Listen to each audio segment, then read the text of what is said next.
Bonjour, vous êtes sur adnews.info et c'est parti pour votre revue de presse. Dépenser des milliards pour un référendum, c'est trop, déclare le ministre Mame Mbaye Niang dans une interview avec le journal L'Observateur. Il dit préférer créer plus de 100 000 emplois que d'organiser un référendum à coût de milliards de francs CFA pour réduire de 2 ans un septenant. Le ministre de la Jeunesse, de l'Emploi et de la Construction citoyenne est revenu sur la situation tendue à l'université, marquée notamment par la mort de l'étudiant Bassirou Faye. Après avoir condamné la violence, Mame Mbaye Niang réaffirme la responsabilité de l'État de créer les conditions pour que l'université puisse former l'élite sénégalaise. Il insiste cependant sur les énormes efforts de l'État qui, avec 30 milliards de francs CFA payés, le Sénégal est le seul pays de la zone UEMOA à payer 40 milliards de francs CFA au titre de bourse, ajoute le ministre. Sur le procès Karim Wade, Mame Mbaye Niang déclare que Karim Wade a intérêt à ce que la vérité éclate.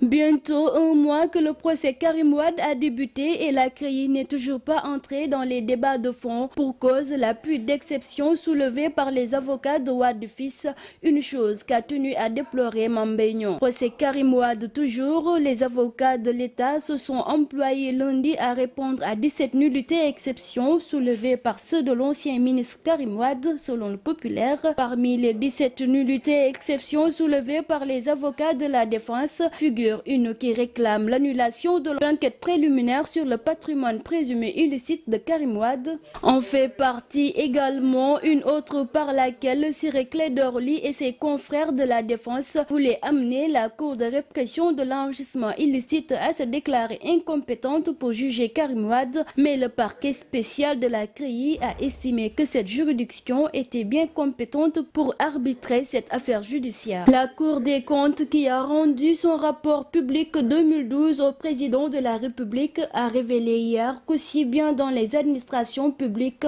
les entreprises publiques, les administrations financières que dans les collectivités locales, les mêmes pratiques sont encore été constatées, écrit le Populaire. Selon le journal, le rapport signale des problèmes dans les comptes de l'État, des abus dans les voyages à l'étranger, entre autres manquements listés par l'institution supérieure de contrôle des finances publiques. Meurtre de l'étudiant Bassirou Faye, le procureur invite à témoigner à la DIC Seydi Gassama d'Ignette. Je n'irai pas à la DIC, déclare Seydi Gassama, le directeur exécutif d'Amnesty International Sénégal, à la une du Tribune. Selon le journal, Seydi Gassama a opposé une fin de non-recevoir à la convocation du procureur de la République. D'après lui, si ce dernier veut apporter la lumière sur le meurtre de l'étudiant Bassirou Faye, la première chose qu'il doit faire, c'est de retirer l'enquête à la police, donc à la DIC, pour la confier à la gendarmerie. Du moins, s'il ne veut pas que l'affaire finisse comme celle du meurtre de Balla Gaye. Alioune Badara Cissé entend n'évoquer aucun événement relatif à son passage au ministère des Affaires étrangères. Le premier ministre des Affaires étrangères du président de la République Macky Sall, maître Alioune Badara Cissé, a réagi à propos du tollé entre l'ancien premier ministre Aminata Touré et les avocats d'Hissène Habré. C'est pour dire qu'il entend n'évoquer aucun événement relatif à son passage au ministère des Affaires étrangères et des Sénégalais de l'extérieur que si, comparaissant devant un juge ou une commission d'enquête parlementaire ou à tout le moins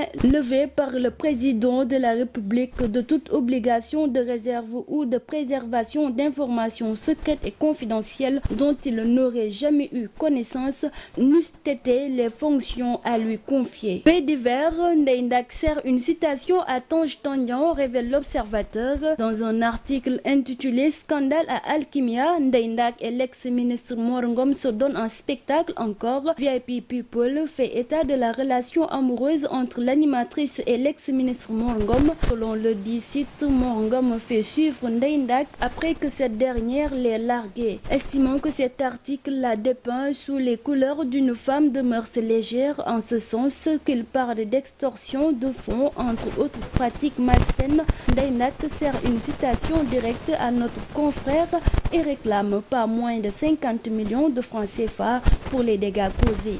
En outre, l'animatrice demande la suspension de VIPpeople.net et la publication de la décision à intervenir aux frais des condamnés dans les journaux et sites que la juridiction de sciences désignera. En attendant la suite qui sera réservée à cette affaire, rappelons que Ndeye Ndack est sous les feux de la rampe depuis la semaine dernière. Un site internet l'avait dénudé, suffisant pour qu'elle se fonde d'un coup de gueule d'une tigresse. Sport CAN 2015, Égypte contre Sénégal. La liste d'Alain Giresse dévoilée ce mardi. Comme annoncé, la liste du sélectionneur national Alain Giresse comptant les 23 joueurs sélectionnés pour les matchs Sénégal-Égypte et Botswana-Sénégal comptant pour les 2 premières journées des éliminatoires de la CAN 2015 sera connue aujourd'hui. C'est fini pour votre revue de presse du jour sur adenews.info. Merci, à très bientôt.